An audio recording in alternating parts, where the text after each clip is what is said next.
berdoa, saudara-saudara. Dalam pimpinanmu, dalam anugerahmu, dengan kuat kuasamu Tuhan, firman yang berkuasa itu disampaikan. Roh hikmat dan wahyu turun dari Tuhan untuk kami semua yang mendengar firman Tuhan. Dalam nama Yesus Kristus Tuhan. Amin. Shalom Bapak Ibu saudara-saudara. Bagi kita yang ada di tempat ini dan juga bagi jemaat Tuhan dimanapun Anda berada, saudara-saudara, entah mengapa ketika beberapa hari yang lalu saya berdoa meminta kepada Tuhan apa berkat, apa pesan yang Tuhan mau sampaikan untuk kita pada hari ini dalam ibadah raya, sekalipun kita di rumah kita masing-masing. Entah mengapa saudara-saudara, Tuhan begitu sangat kuat memberikan hikmat, terus terngiang-ngiang dalam pikiran saya tentang satu kata, yaitu kerajaan yang tidak tergoncangkan. Ketika mandi, kata-kata ini kembali lagi. Setiap kali saya tujukan hati kepada Tuhan, kata-kata ini kembali lagi. Kerajaan yang tidak tergoncangkan. Maka tahulah saya bahwa Tuhan mau memberkati kita dengan topik ini, dengan pesan ini pada siang hari ini. Kerajaan yang tidak tergoncangkan.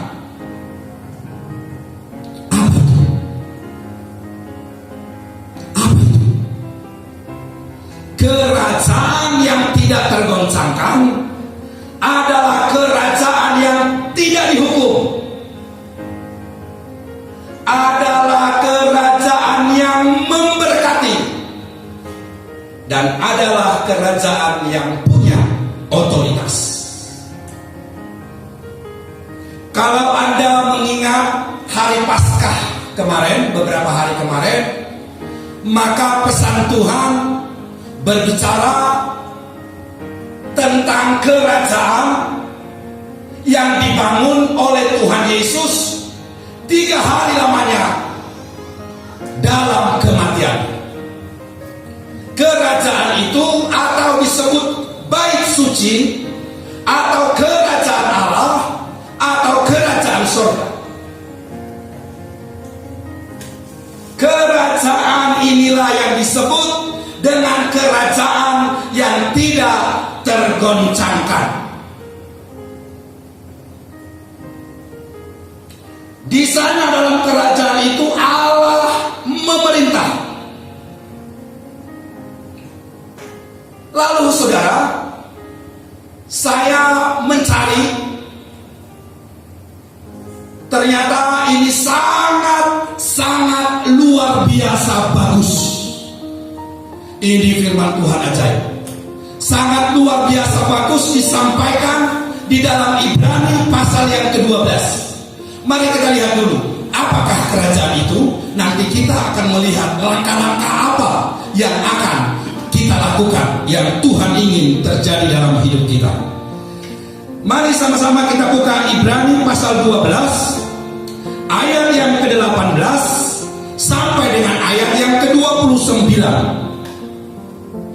Agak panjang saudara, dan saya akan membaca dengan cepat, memberitahukan beberapa poin-poin nanti supaya kita masuk di dalam inti apa yang harus kita lakukan. Apakah kerajaan yang tidak tergoncangkan itu? Ibrani pasal yang ke-12 ayat yang ke-18 sampai dengan ayat 29. Sebab kamu tidak datang kepada gunung yang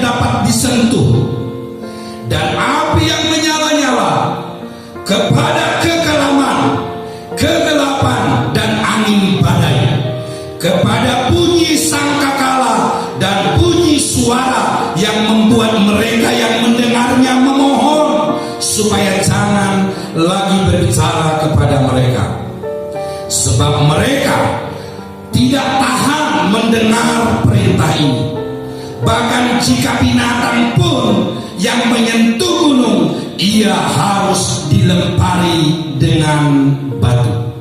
Dan sangat mengerikan pemandangan itu, sehingga Musa berkata, aku sangat ketakutan dan sangat gemetar. Kita tidak masuk ke sana, kata Tuhan. Kita tidak masuk ke sana, itu hanya shadow, gambaran. Sekalipun itu kenyataan pada waktu itu, tetapi merupakan gambaran akan apa yang akan terjadi kelak. Dan itu kalau kita bisa melihat secara roh hari-hari ini, bagaimana kuasa Tuhan sama dengan kuasa di masa lampau. Bedanya adalah Yesus Kristus. Kita sedang ada di dalam satu kerajaan itu. Lihat ayat yang ke-22. Tetapi kamu sudah datang ke mana? Ke Bukit Sion, ke kota Allah yang hidup. Itu adalah kerajaan yang tidak tergoncangkan. Yerusalem surgawi, dan kepada beribu-ribu malaikat. Yang pertama, kepada apa? Di situ ada apa? Beribu-ribu, berlaksa-laksa malaikat. Disitulah kerajaan itu.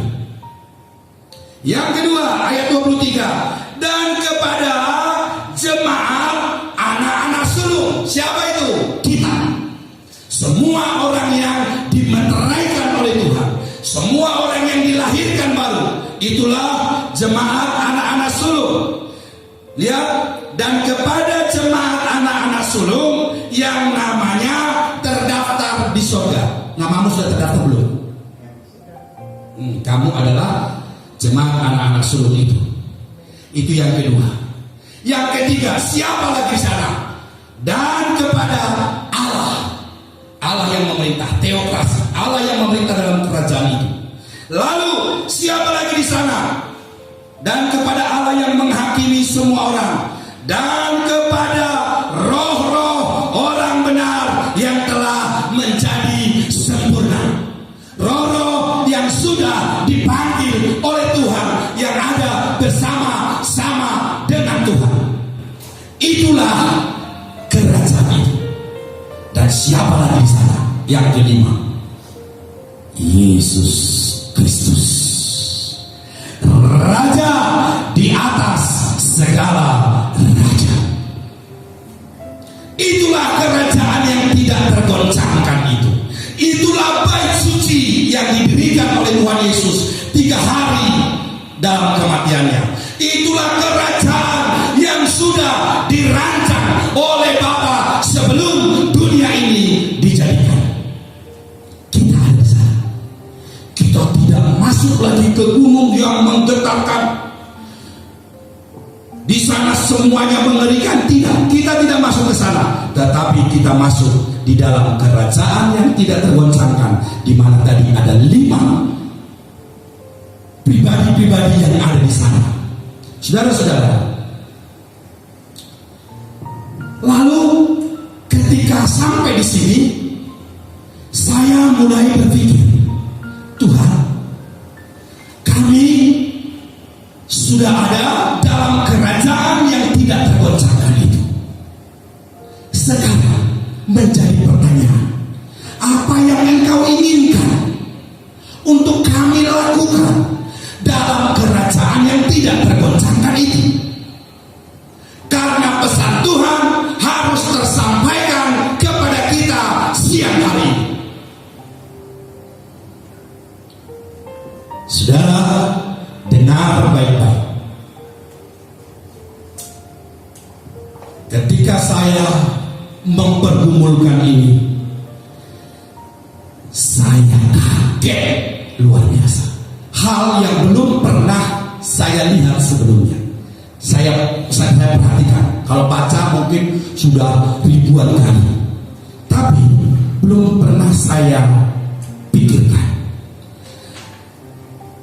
Saudara-saudara, ketika saya melihat atau membaca firman Tuhan, tahukah Anda, kata-kata atau kalimat yang pertama, kata-kata atau kalimat yang pertama di dalam perjanjian baru, apa itu? Buka Matius 1 ayat 1. Di sini Tuhan seolah-olah menerangkan semuanya dengan sangat jelas.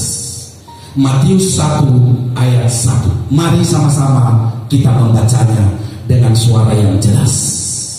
Matius 1 ayat 1. 1, 2, iya. Inilah silsilah Yesus Kristus, anak Daud, anak Abraham. Sampai di sini. Inilah silsilah Yesus Kristus, anak Daud, anak Abraham. Alkitab Perjanjian Baru memulai dengan 3 nama. Dan nama ini ternyata nama yang ajaib, yang mewakili seluruh firman Tuhan dalam pembangunan bait suci yang dikehendaki oleh Tuhan, dalam membangun kerajaan yang kekal yang dikehendaki oleh Tuhan, dalam membangun kerajaan yang tidak tergoncangkan yang dirindukan oleh Tuhan. Yang pertama, Yesus Kristus, Daud, Abraham. Haleluya. Haleluya. Saya melihatnya, saya merasa sangat diberkati, saudara. Pada siang hari ini kita akan melihat bagaimanakah kerajaan itu. Tadi di awal saya katakan, apakah kerajaan yang tidak tergoncangkan ini? Saya tadi sudah sampaikan, yang pertama adalah kerajaan yang tidak dihukum, yang kedua kerajaan yang memberkati, dan yang ketiga kerajaan yang punya otoritas. Haleluya. Mari kita lihat 3 pribadi ini. Yang pertama adalah Abraham. Mari kita lihat di dalam Kisah Para Rasul 7 ayat 1 sampai dengan ayat yang keempat. Kisah Para Rasul 7 ayat 1 sampai dengan ayat yang keempat. Firman Tuhan katakan, kata imam besar, benarkah demikian? Jawab Stefanus, hai saudara-saudara dan bapak-bapak, dengarkanlah. Allah yang Maha Mulia telah menampakkan dirinya kepada bapa leluhur kita Abraham ketika ia masih di Mesopotamia, sebelum ia menetap di Haran, dan berfirman kepadanya, keluarlah dari negerimu dan dari sanak saudaramu, dan pergilah ke negeri yang akan kutunjukkan kepadamu. Maka keluarlah ia dari negeri orang Kasdim, lalu menetap di Haran. Dan setelah ayahnya meninggal, Allah menyuruh dia pindah dari situ ke tanah ini, tempat kamu diam sekarang. Yang pertama, perhatikan kata-kata ini. Dalam ayat 2, jawab Stefanus, hai saudara-saudara dan bapak-bapak, dengarkanlah. Allah yang Maha Mulia telah menampakkan dirinya. Allah yang Maha Mulia. Kalau Anda lihat di dalam King James Version, Allah yang Maha Mulia itu adalah, di situ ada kata-kata, silakan Anda lihat. Ada itu di dalam bahasa Inggris disebut the God of Glory. The God of Glory. Siapa ini? Yesus Kristus.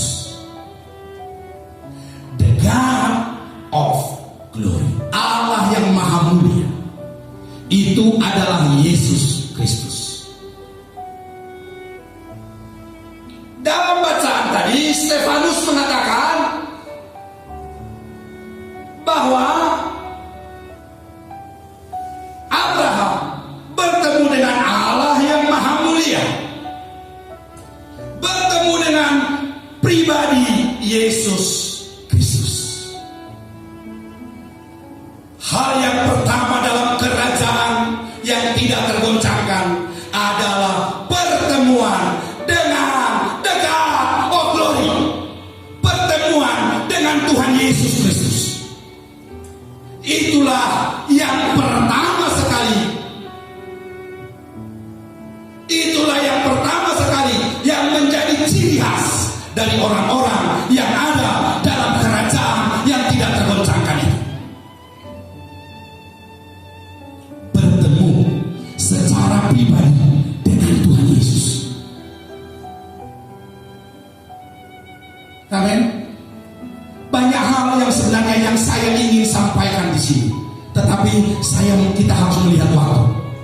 Nah, tetapi supaya kita lebih jelas, saya akan bercerita sedikit beberapa menit tentang kehidupan saya pribadi.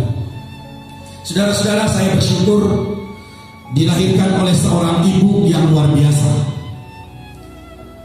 Dan mama saya itu, saya melihat bahwa dia adalah seorang yang takut akan Tuhan. Hatinya terarah kepada Tuhan. Pada waktu kecil, kalau saya tidak sekolah, maka dia akan marah-marah. Dan saya sangat takut kalau dia marah, karena dia cara marah kepada saya. Tetapi masih bisa saya terima kalau dia marah.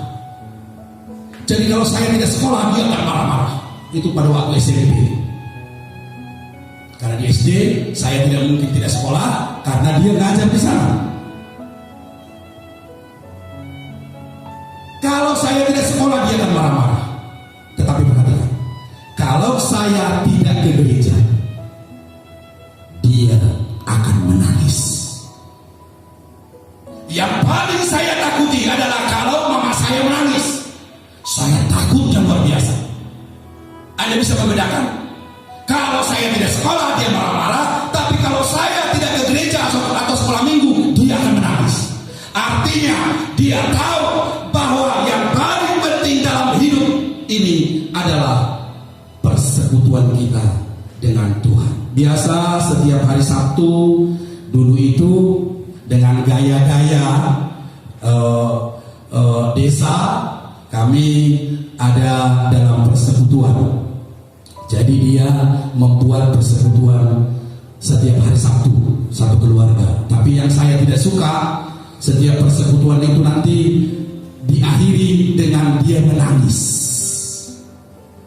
Ingat akan beban yang sangat banyak, dan dia ingat akan bapaknya katanya yang sudah meninggal, dan dia ingat semuanya, dan dia akan menangis. Kalau sudah seperti itu, nanti kami akan pergi satu-satu. Apalagi saya, kalau sudah dia mulai menangis, saya akan takut sekali. Nah, saudara-saudara, pada waktu SD, SMP, saya selalu beribadah, dan itu sangat memberkati. Cerita-cerita tentang Alkitab bahkan sudah diajarkan di sekolahan dan di sekolah minggu itu mulai dari awal. Apalagi perjalanan bangsa Israel, kita disuruh untuk menghafal, dan itu bagus sekali. Itu sangat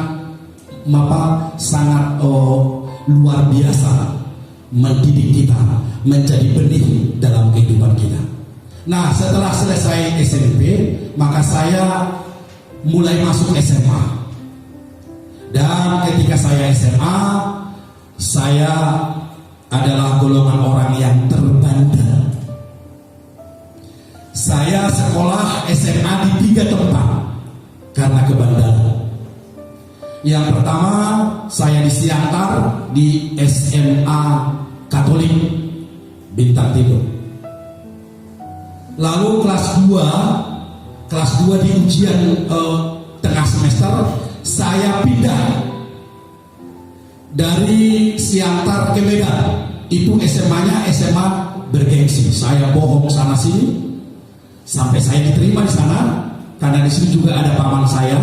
Tapi ini adalah SMA bergengsi, SMA Metodis 2 Tamrin, SMA Tamrin, SMA Metodis 2. Dan setelah itu di sana saya dididik dan mereka sudah angkat tangan bahwa saya adalah orang yang terparah dari semua murid yang pernah ada di SMA Metodis Tamrin. Sejak buka, akulah orang yang terparah. Tapi tidak langsung dikeluarkan. Karena apa? Karena ada paman saya gak enak paling. Tetapi di akhir kenaikan kelas, masuk kelas 3, saya dipanggil oleh guru BP. Guru BP mengatakan, ini keputusan guru-guru, kami tidak bisa mentolerir kamu lagi. Kamu harus pilih. Sekalipun pamanmu ada di sini, kami sudah tidak sanggup lagi. Kamu tinggal pilih. Yang pertama, tinggal kelas. Kalau kamu tinggal kelas, kamu ulangi lagi perbuatan yang kemarin-kemarin, kamu dikeluarkan. Yang kedua, kamu naik kelas tapi pindah ke sekolah lain, cari sekolah lain. Saya berpikir, gampang sekali saya memutuskan pindah. Lalu dibuatlah, direkayasalah nilai, lalu bisa saya naik kelas ke kelas 3. Saya cari sendiri sekolahan dengan cara saya dan dapatlah SMA swasta Markus, SMA Markus di Helvetia. Dan dari sana, saudara-saudara, di sana pun saya adalah orang yang terbandar dari sejarah sekolah itu ada. Karena kalau 1 minggu saya masuk paling 3 kali sudah hebat. Jadi saya lebih banyak duduk di kursi BP. Duduk di kursi BP. Kenapa? Karena yang tidak masuk kemarin tidak boleh langsung mengikuti pelajaran, harus ke BP dulu. Dan kalau sudah sampai di kursi BP, itu tidak malam-makan. Nah, singkat cerita saudara, saya tidak dikeluarkan dari sana. Kenapa? Karena saya adalah orang yang paling bagus nilai kimia pada waktu itu. Nilai murni kimia saya waktu itu 9,2, dan itu membanggakan SMA Markus. Nilai yang fantastis pada waktu itu. Jadi mereka sayang. Matematika juga saya nilainya sangat bagus. Ini anak bandalnya bukan main, tapi kok masih bisa mengerjakan soal-soal. Bahkan saya pernah mengajar, saudara, teman-teman satu detik. Saya paling suka matematika. Nah, lalu singkat cerita, di akhir daripada sudah mau ujian, saya dipanggil oleh guru fisika pada waktu itu, karena saya di A1 ilmu fisik. Saya dipanggil, kamu tidak lulus ya, katanya. Ada kali gak lulus kamu. Nanti nanti kamu pulang kampung, tidak, kamu sudah tidak sekolah ini lagi. Kita gak bisa mengajari orang seperti kamu. Padahal dia sangat suka loh sama saya, sangat suka. Lalu saya diam saja. Bandalnya kamu, belum pernah saya lihat orang sebandal kamu.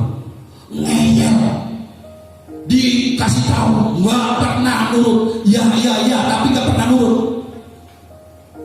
Entah ngapain kamu di rumah. Teman-temanmu saya tanya, ada apa dengan kamu? Kamu bangunnya jam 10. Anak sekolah mulainya jam 7, kamu bangun jam 10. Ada apa dengan kamu? Pulang saja kamu ke kampung membajak sawah. Mungkin kamu bisa, karena kamu otakmu lumayan. Mungkin kamu bisa berkembang di situ. ini, seandainya kamu lulus. Wah, saya apa? Kamu mana? Lalu saya bilang, saya mau ke Jogja, Pak. Hah? Ke Jogja? Kaget. Ngapain kamu ke Jogja? Nyusah-nyusahkan orang tua. Kamu tidak akan mungkin berhasil di sana. Mau sekolah ke Jogja ngapain? Sudah pulang aja kamu. Nanti sudah, mungkin kamu lulus, nanti saya tidak tahu. Saya sudah tahu model-model seperti ini, pasti lulus. Lalu saya bawa roti 1 kaleng. Waktu itu kan sudah hebat itu. Saya pergi ke rumahnya untuk memastikan bahwa saya lulus, karena masih ada sedikit pikiran saya. Lalu sore hari saya ke sana. Ngapain kamu sini? Cuma mengucapkan terima kasih. Mengucapkan terima kasih itu apa? Bapak sudah mendidik saya selama ini. Ya semua juga saya didik. Bukan untuk kamu, Pak. Saya mau masuk, gitu. Sudah masuk sini, masuk. Saya bawa roti. Kamu ya, kalau betul-betul kamu ke Jogja, kasih orang tuamu. Akhirnya pendek cerita saudara, pengumuman lulus. Dan saya akhirnya ke Jogja diberangkatkan oleh air mata. Satu rumah penuh. Bapak pendeta juga ada di sana berdoa untuk saya. Dan orang-orang tua yang sudah tua-tua itu masing-masing menyalami saya dengan uang pada waktu itu sebelum saya berangkat. Dan pada waktu setiap kali saya ingat itu, hati saya sangat sedih. Ini adalah pelajaran yang sangat luar biasa bagi saya. Saya ingat wajah orang-orang tua sekarang sudah dipanggil Tuhan, mereka sebagian besar, hampir semua, hanya tinggal beberapa orang saja. Saya sampai ke Jogja. Sebelumnya saya masih di Jakarta. Saya bawa koper, karena pada waktu itu nggak ada pesawat-pesawatan ya. Hampir orang kalau tidak ada yang meninggal atau ada urusan yang sangat mendesak, nggak mungkin naik pesawat. Jadi saya membawa koper saya naik bis, karena hanya 2 perjalanan, mau bis atau naik kapal laut. Kalau kapal laut saya harus pergi lagi ke Medan untuk berangkat, atau ke Sibolga untuk berangkat ke Jakarta. Jadi saya pilih bis saja. Lalu ketika saya naik bis, tidak ada sampai Jogja ya, baru sampai Jakarta. Belum ada waktu itu sampai ke Jogja. Sampai ke Jakarta, di sana saya 3 hari luntang-lantung. Di sana saya coba untuk mencari pekerjaan. Waktu itu tidak ada namanya hotel, kita nginap di hotel. Uang banyak sudah. Saya tahu uang banyak di koper itu. Baju sama uang di sana, sama ijazah. Karena di situ kita tidak pernah berpikir tentang hotel, karena itu masih jarang orang ke hotel. Lalu saya tidurnya di mana? Saya tidurnya di mobil rusak 3 hari lamanya. Di mobil rusak itu koper, karena ada uang sama apanya saya buat jadi bantal saya. Saya beli obat nyamuk. Dan mandi nanti ke tempat siapa yang saya tahu, saya cari. Kalau ada tempat kita kenalan, lalu ngobrol-ngobrol, nanti dia dibawa ke kosnya, saya mandi di sini. Dan saya mencoba untuk cari pekerjaan, tidak dapat pekerjaan. Akhirnya saya memutuskan untuk pergi ke Jogja. Saya tanya-tanya mana bis ke Jogja. Dan saya pada waktu itu naik Damri pada tahun 88. Sampai di Jogja, saudara, saya tidak cerita begitu banyak pengalaman pada waktu itu yang lucu-lucu. Sampai di Jogja, hidup saya tetap sama. Saya tidak ada orang yang dituju di Jogja ini. Jadi saya sampai pagi hari, saya langsung cari kos. Dapat kos, saya langsung ambil koper yang saya titip di sana di loket. Saya langsung ke tempat kos itu. Sudah bergaul dengan orang-orang di sekitar itu, dan saya melakukan banyak hal yang brutal. Main judi lah, mabuk lah, inilah, itulah, itu terus setiap hari. Saya mendaftar dan mulai kuliah di Institut Pertanian Yogyakarta. Di Disitulah Tuhan mempertemukan saya dengan satu orang yang menjadi bapak rohani saya, yang sampai hari ini saya belum berbuat apa-apa untuk beliau. Namanya Samuel Agus Yudhoyono. Dia di sana, saya tahu dia mendoakan saya dari tempat tersembunyi. Dia mencoba menyampaikan firman Tuhan. Dia buat model Muhammad Ali. Pukul sekali dia pergi. Besok sampaikan lagi firman Tuhan. Besoknya sampaikan lagi firman Tuhan. Dan saya paling malas dengan orang ini, karena pada waktu itu saya paling malas yang namanya mendengar nama Tuhan. Saya tidak pernah ke gereja, malas sekali mendengar nama Tuhan. Tuhan, kalau Tuhan itu ada, kenapa dia menciptakan orang seperti mau menakut-nakuti? Sudah ngerti orang itu nanti akan masuk neraka, kok diciptakan? Tuhan, bagaimana, kenapa orang ada yang miskin sekali melarat sampai bunuh diri seperti itu? Kalau dia memang Tuhan, kenapa tidak buat semua kaya? Itu terus dalam pikiran saya. Jadi saya adalah orang yang tidak suka dengan kata-kata Tuhan. Tetapi ajaib luar biasa Tuhan itu. Dia mengirim seorang anak muda satu kelas dengan saya, dengan hati yang luar biasa. Suatu hari di bulan Desember tahun 88, ada seorang hamba Tuhan yang bernama Insinyur Timotius Arifin akan datang ke Yogyakarta. Dia mengadakan kalau tidak salah 3 atau 4 hari kebangunan rohani, kebaktian kebangunan rohani di Wisma Immanuel yang ada di dekat RRI itu. Nah, pada waktu itu Samuel ini membujuk saya, ayo ikut ke sana.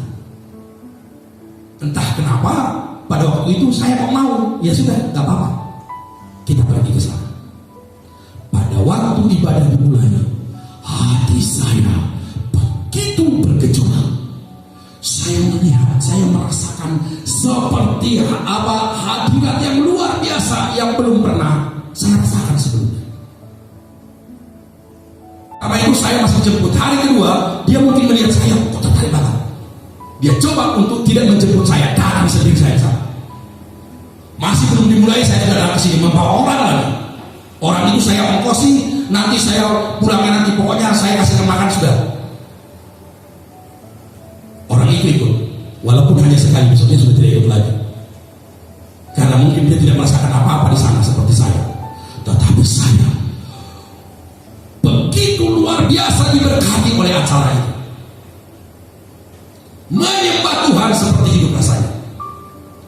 Lalu saudara-saudara, pada tanggal 28 Desember tahun 88 jam 2:05, jadi itu sudah jadi tanggal 29 ya, karena sudah jam 2. Tapi saya yang dalam pikiran saya tetap tanggal 28. Jam 2:05 tanggal 29-nya. Pada waktu itulah saya menangis di hadapan Tuhan, dan Tuhan begitu dekat, hampir-hampir sepertinya saya bisa memegang dalam bayangan saya. Dia memberikan hati yang luar biasa. Saya menangis di hadapannya. Saya ingat semua kebandalan saya. Saya mengingat semua air mata yang dicurahkan memberangkatkan saya. Saya ingat bagaimana Tuhan mempercayakan seorang mama yang luar biasa. Saya menangis di hadapan Tuhan sepanjang malam itu.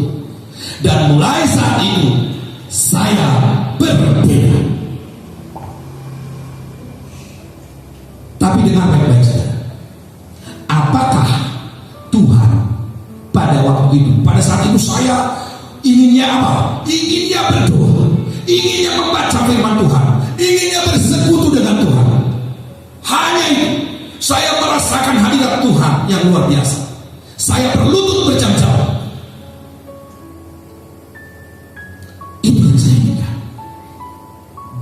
berhari-hari, berminggu-minggu, berbulan-bulan terus seperti itu. Bahkan ada teman saya, jadi waktu itu saya pos di Bangirjo, ada di situ ada NATO sudah pecah dan ditutupi oleh horden. Jadi kalau melihat ke dalam bisa, teman saya bisa membuka horden itu melihat, dan dia katakan, sekarang saya sudi untuk bertemu dengan kamu. Kenapa? Karena kamu bisa berlutut dari pagi sampai siang. Saya datang lagi masih berlutut. Saya pergi. Saya datang lagi, saya lihat masih berlutut. Ada kasih yang luar biasa dalam hati saya. Semua berubah. Tapi perhatikan baik-baik. Apakah keinginan-keinginan daging itu sudah disingkirkan? Tidak.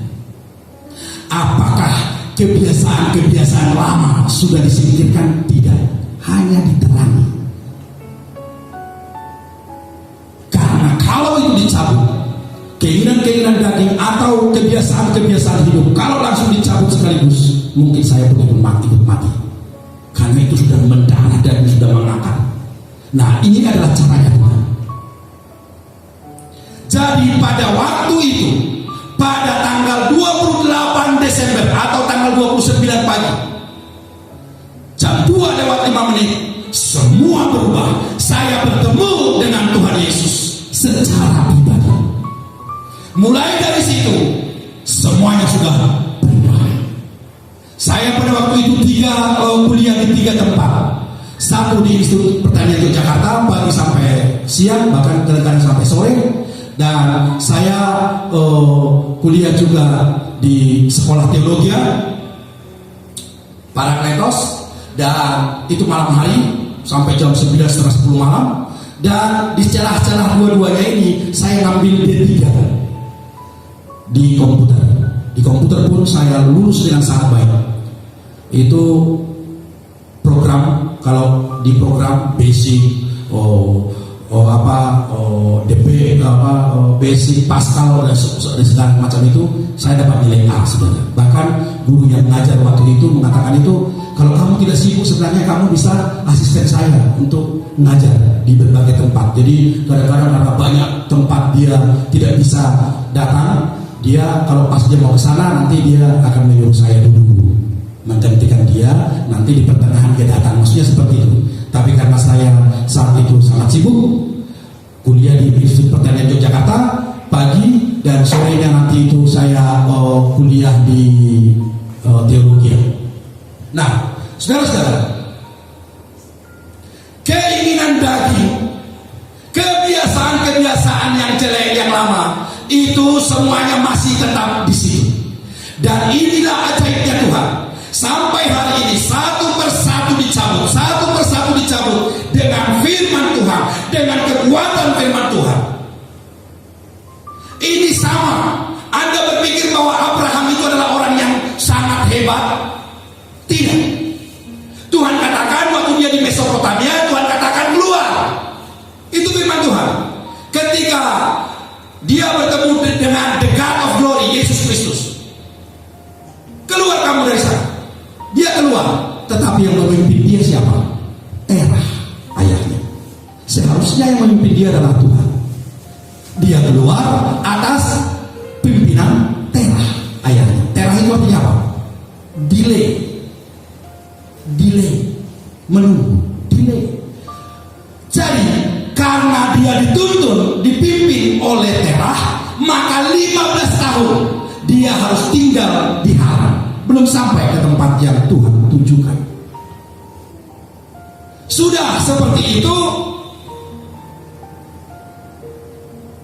meninggal ayahnya Terah, lalu Tuhan berfirman lagi, dia pergi ke tanah perjanjian bersama dengan siapa? Dengan Lot. Dia tidak sendiri, teman dunianya masih di bawah. Saat itu firman Tuhan tidak ada datang sama dia. Sama seperti perjalanannya dari Mesopotamia dengan ayahnya Terah sampai ke Haran, tidak ada firman Tuhan sampai ayahnya meninggal. Demikian pun seketika Tuhan mengatakan dari Haran dia supaya berangkat, Setelah dia berangkat, dia membawa Lot, dan tidak ada firman Tuhan yang datang. Artinya sampai ini teman dari dunia ini, kebiasaan-kebiasaan dunia ini terselesaikan semua, tidak akan ada sesuatu yang baru, yang rencana Tuhan yang sesungguhnya yang akan dinyatakan. Sampai pada suatu ketika Lot, gembala-gembala Lot, mereka sudah memiliki ternak yang sangat banyak. Gembala-gembala Lot bermasalah dengan gembala-gembala dari Abraham, sehingga singkat cerita mereka harus berpisah. Mereka sekarang berpisah. Pada waktu itulah datang firman Tuhan. Aku akan memberkati engkau. Aku akan memberkati siapapun yang memberkati engkau. Aku akan mengutuk siapapun yang mengutuk engkau. Dan olehmu semua kaum di muka bumi, semua kaum di muka bumi akan mendapat berkat. Ini adalah kerajaan yang tidak tergoncang. Pertemuan dengan the God of Glory itu mengubah semuanya, sampai semua hal bisa ditinggalkan, dan disitulah Tuhan menetapkan sesuatu yang ajaib, yang luar biasa dalam kehidupan kita. Semua kita sama. Kalau kita melihat, ada dua hal saudara yang saya catat ketika saya melihat ini, hati saya sangat bersyukur. Anda bisa melihat di dalam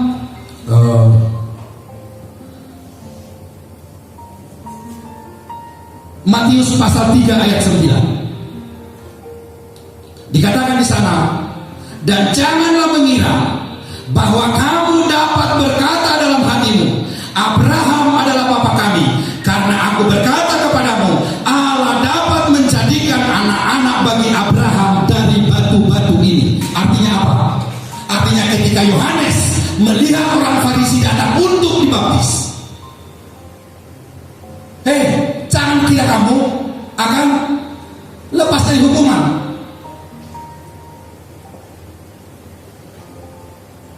Dan janganlah mengira bahwa kamu dapat berkata dalam hatimu, Abraham adalah bapa kami. Artinya apa? Artinya firman Tuhan ini mengatakan, di dalam Abraham tidak akan ada penghukuman. Itu loh artinya. Baca, teliti, nanti kamu akan mendapatkan itu. Artinya di dalam Abraham, karena janji yang diberikan oleh Tuhan, tidak akan ada penghukuman.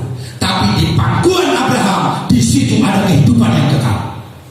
Mari kita lihat lagi satu lagi dalam Lukas 1 ayat yang 55. Lukas pasal yang pertama ayat yang ke-55. Sekedar saja saudara, saya tidak akan menerangkan karena waktu kita. Lukas 1 ayat 55 berkata, ini masalah Maria, seperti yang dijanjikannya kepada nenek moyang kita, kepada Abraham dan keturunannya untuk selama-lamanya. Jadi di sini adalah kata-kata Maria, dan dikatakan di sana ada kata Abraham dan keturunannya selama-lamanya. Ada janji dari Allah. Bahkan dalam ayat yang ke-73, kita lihat Lukas 1 ayat 73, di sana Allah bersumpah, menegaskan janjinya. Allah bersumpah akan janji itu, akan ada keturunan yang kekal selama-lamanya tanpa hukuman. Itulah kerajaan yang tidak tergoncangkan. Oleh karena itu, yang pertama sekali yang harus ada dalam kehidupan kita adalah pertemuan kita dengan the God of Glory, Tuhan Yesus. Dan nanti Dia akan menuntun kita.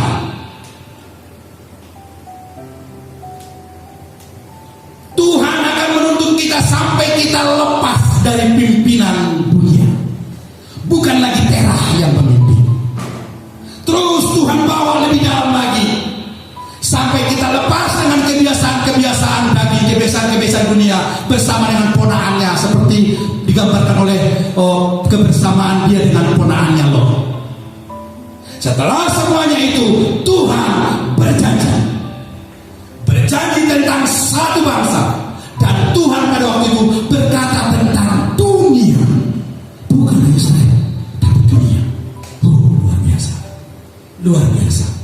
Langsung saja kita masuk ke dalam yang kedua, yaitu Daud.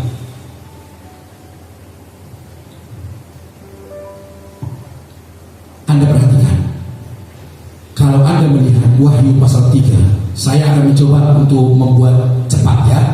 Wahyu pasal 3 dikatakan di sana, itu adalah firman Tuhan kepada jemaat di Philadelphia.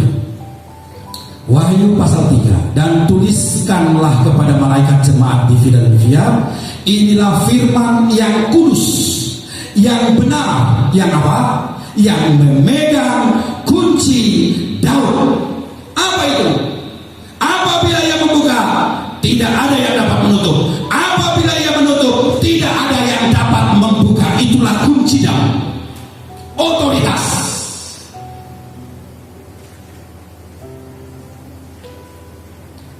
Di tangan Tuhan Yesus, kunci Daud itu ada. Dan di dalam Yesaya pasal yang ke-22, haleluya, Yesaya 22 ayat yang ke-22 dikatakan di sana, aku akan menaruh kunci rumah Daud ke atas bahunya. Apabila ia membuka, tidak ada yang dapat menutup. Apabila ia menutup, tidak ada yang dapat membuka. Artinya adalah bahwa kunci Daud itu diberikan kepada gerejanya, kepada jemaat yang dikuduskan, jemaat yang sulung, yang dimeteraikan menjadi pewaris kerajaan surga, kepada orang yang tinggal dalam kerajaan yang tidak tergoncangkan itu. Kunci itu diberi. Kalau kita tahu bahwa kunci yang diberikan kepada Daud itu adalah mengubah semua apa yang ada dalam dunia ini, maka Tuhan katakan seharusnya ketika siapapun yang ada di dalam kerajaan yang tidak tergoncangkan itu, maka dia memiliki otoritas untuk melakukan semua. Kunci Daud. Gerejanya akan diperlengkapi untuk masuk dalam kegerakan yang besar. Saya dikonfirmasi oleh beberapa ayat firman Tuhan dan juga beberapa khotbah bahwa kita sudah mulai masuk sekarang, sudah mulai menginjakkan kaki di dalam kegerakan yang besar itu. Saya tidak tahu sampai di mana ini nanti YouTube akan berbicara. Apakah hanya di Bunga Bakung atau lebih, saya tidak tahu. Tetapi Tuhan mengatakan Injil harus diberitahukan di mana-mana. Injil harus masuk ke kamar-kamar pribadi. Injil harus masuk ke rumah-rumah. Injil harus masuk ke semuanya. Dan Anda tahu caranya? Cara yang paling masuk di akal adalah dengan seperti ini. Dengan streaming seperti ini. Dan Anda tahu bahwa itu akan mempercepat kedatangan Tuhan Yesus. Israel akan dipulihkan setelah nanti jumlah orang-orang sudah tercukupi. Dan sekarang ini Injil sedang diberitakan di mana-mana, di gunung-gunung, di mana-mana pun Injil sedang diberitakan. Dan kita adalah orang yang masuk di dalamnya. Anda penari adalah orang yang masuk di dalamnya. Anda pemusik adalah orang yang masuk di dalamnya. Semua kita adalah orang yang masuk di dalamnya dalam suatu rangkaian hadirat Tuhan disebarkan di atmosfer.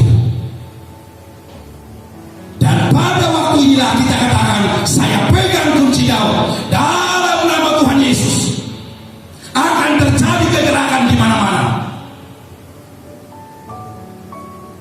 Kunci Daud adalah kunci otoritas. Kita gereja Tuhan, kalau kita hari-hari ini tidak ada gairah untuk